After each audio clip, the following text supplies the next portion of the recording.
So here's what happens when you get a whole lot of power. Garrett, do you ever talk to your employees like that? With your feet up on the desk? That's what I thought. Just savoring your power. Yeah, so there's another one for you. This is what you get in moments of connection in performances. When the performer is really feeling connected, when you feel that presence, that's when you see the arms go up in the air. Alvin Dance Theater. So many of the ballets are about liberation and freedom, and you see that expressed through these very expansive postures. Okay, now I want you to tell me which is the powerful walker and which is the powerless walker. Okay, so these were developed using motion capture software, sensors, and we have been working with a guy in Toronto named Nico Troya who has been doing this for a while, where he has people walk on a treadmill with mocap sensors on their major joints, and then he has them fill out questionnaires saying how they feel. So he's able to map dimensions of walking to different emotions. Now, he had never done power, but what we did is we took thousands of those walkers from his studies and had people rate them on power. And what we found was that the more expansive the movement, the more powerful the walker was perceived to be. Now this, by the way, and I'll just play that again, this is subtle. This is only one standard deviation above the mean and one standard deviation below the mean. So this is not extreme. But what you see, you can still pick this up, that you get, first of all, you get more vertical bounce, you get arms further away from the body, you have more swing in the step, and you have longer strides. So even that is associated with power, right? Taking up more space when you move. This is a picture that my son sent to me. It's one of his friend's soccer teams, and he said, "This is so great, Mom, because it captures both things." So just take a look at it for a second. Okay, so this girl just scored the goal, right? So she is running, and her arms are going up in the air, and then you see this girl from the other team, and look at what's happening. I mean, you see already she's starting to collapse, because when we feel powerless, we do exactly the opposite. We touch our faces and our heads. We are covering ourselves up, right? We're making ourselves invisible. We're protecting. This is what happens when your team is losing, right? What you're doing is you're covering your eyes, your nose, your mouth to protect yourself, because there's some threat, right? That's why we do this. It turns out in the Olympics, silver medalists feel less powerful, less happy than what do you call it? What do you call them? Bronze medalists, sorry. The other one. So you've got gold and bronze and silver. And a woman named Vicki Medvec, who teaches at Kellogg, as her dissertation when she was at Cornell, wanted to study whether silver medalists are as happy, or who's the happiest. Because she was noticing that when you look at the podium, you see this weird pattern of behavior where the silver medalist looks the least happy, right?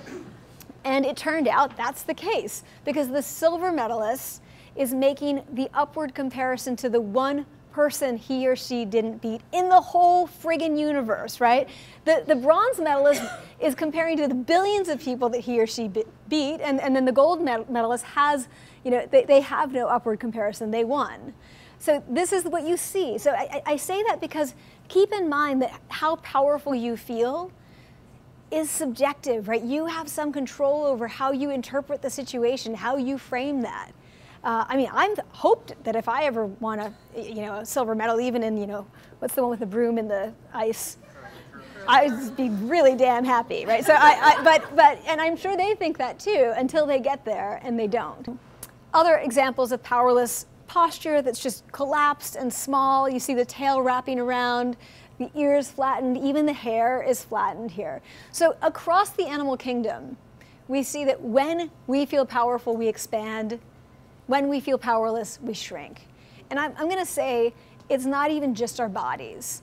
It's our minds, right? We are shutting ourselves down. We speak more quickly when we feel powerless. We walk faster. We're doing all of these things that are making ourselves smaller. job interview is by far the most common big challenge that people list. When I get emails from people, they talk about job interviews or college interviews, and they are not, they're not parading around feeling awesome before they go in. They're doing a few things. They're sitting like this. They're also now, because these photos are actually a few years old now. They're also holding their phone and hunching over it. And instead of preparing their mindsets, their sort of morale, their confidence, they're rehearsing until the last second. They're going over and over what they think they might be asked and what they're going to say if they're asked those questions. You don't know what you're going to be asked. You might go in now, especially like in startup world, and be asked some crazy question. Like would you ever buy a pink car? Like it's just like you have no idea what you're going to be asked. So you cannot prepare those answers to a certain point. I mean, at some point you stop rehearsing the content and you start getting yourself ready. So what if people did this instead before going into a job interview? And again, not during the job interview, but before the job interview. Sorry, I was a huge Leonard Cohen fan, so they get sprinkled throughout the quotes. But the idea is this: act the way you'd like to be, and soon you'll be the way you act. Right? So what if you did that? What if you pretended you were victorious before you ran the race? Would it change the way you ran the race? Would it change how you did in the job interview? But ultimately, does it change the way you feel? Right? Our subjective state is reality. If you feel powerless, you are powerless. You feel powerful, you are powerful.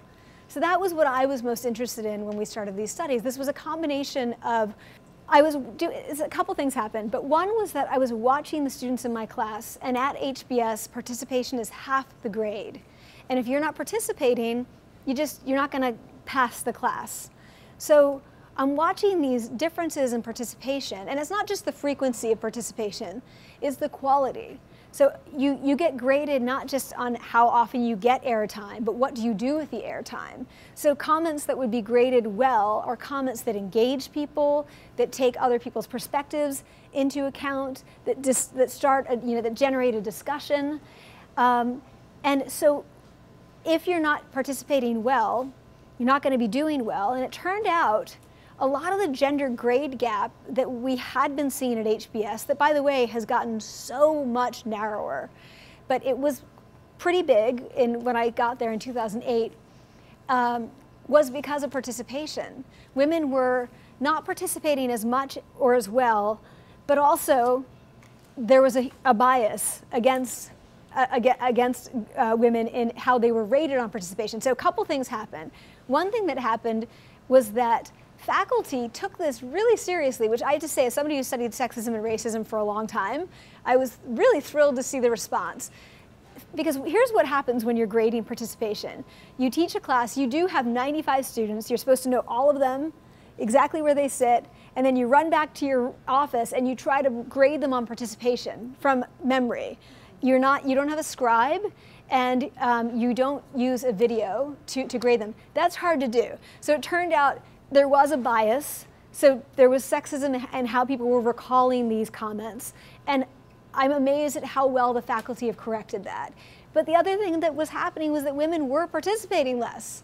And so I started to think, well, what's happening? When I watch these participants, these students, the people who were participating a lot, who more often were men, but not always, used bigger body language from the minute they walked into the classroom. So they would come in, and has anyone been in an HBS classroom? Okay, so it's horseshoe shaped and raked, I guess you would say. And so there's this area in the front, this sort of half oval that people call the pit. And people want pit time after class so that they can get in and talk to the professor and make sure that they're making themselves known. But what I was noticing is that the people who participated a lot got there early, and they were filling out that space, talking to each other, using big gestures. So before they even started, it, to me, seemed like they were preparing themselves. They were acting like powerful animals. So I was thinking, can we get people to change not just the way they feel, but the way they behave as well?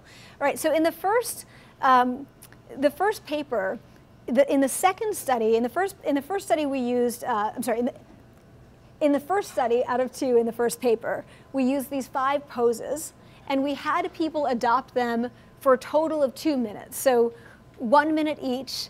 They did only 2 of them. They're randomly assigned either to the high power pose condition or to the low power pose condition. These are also in my book if anybody has it. But I want to say, don't get too hooked on these particular postures, because we chose these from the literature on nonverbal behavior, on postures that we knew were associated with dominance and power or with submissiveness and powerlessness. But we also wanted poses that were not very extreme. So these ones are not the most extreme powerless poses.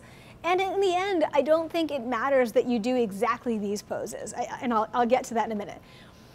So we had them adopt these poses, and we measured a bunch of things, but the one that I cared about the most was, did it change the way people felt? Just to stand for 2 minutes in a powerful pose or a powerless pose, and it did. And across our studies, and now we've got so there are 9 published studies, and there are 10 unpublished studies showing that when people adopt these expansive postures for 30 seconds up to say 5-6 minutes, you see a change in how powerful, confident, assertive, and in charge they feel. They don't know why. Sometimes they do. Sometimes they're told the hypothesis. Usually they're not. But what you see is this change. So basically, it's like telling somebody to smile and saying you're going to feel happier if you smile. And in our studies, we've seen changes in how people perform in job interview type scenarios. So people will come in and they're asked, they power pose or low power pose before, and then they're put through this 5-minute, very stressful mock job interview where they're basically asked to answer the question, why are you the best person for this job? They have to tell us what is their dream job, and they're not allowed to lie or misrepresent themselves in any way.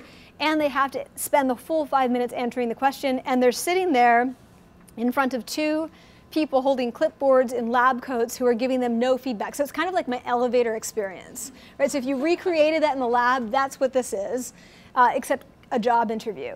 What happens is when we have 2 trained coders, so these are people who are trained to code job interviews. They're not, it's not sort of crowdsourcing it to a random bunch of people, but when you have trained coders evaluating these tapes, but they're hypothesis blind, so they have no idea what the hypothesis of the study is, and they have no idea that these people were in different conditions. They're just told to rate these tapes. They want to hire the high power posers more than the low power posers.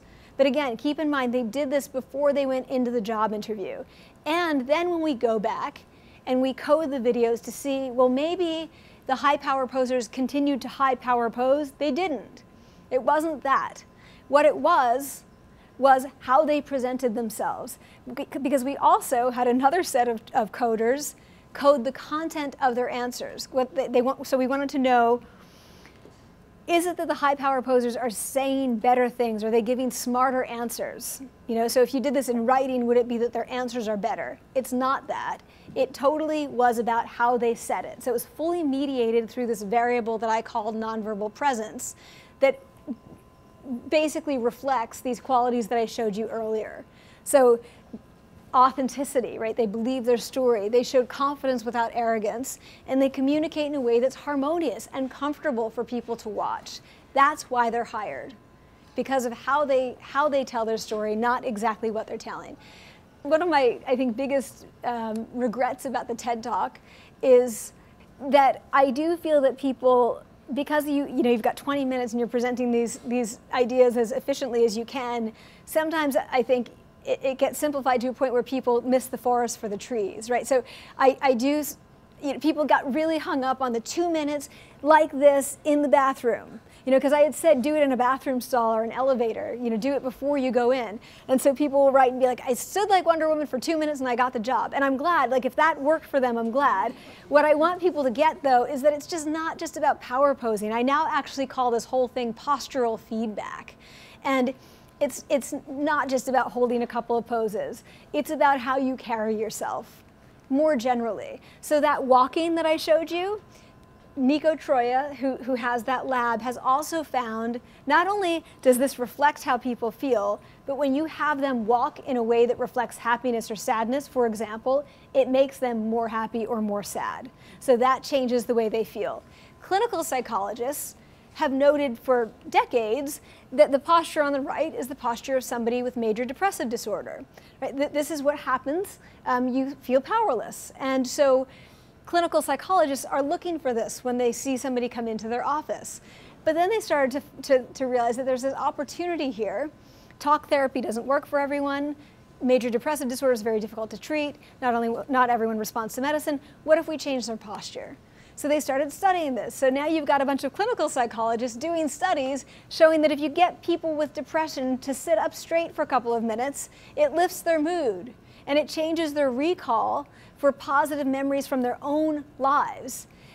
Now, social psychologists take this, not dealing with clinical populations, the same idea, and say, okay, maybe sitting up straight will change people who are not depressed, and it does. It causes them to feel better, to use more positive words, to speak sort of more affirmatively and positively. So you see a change for both depressed people and people who are not depressed.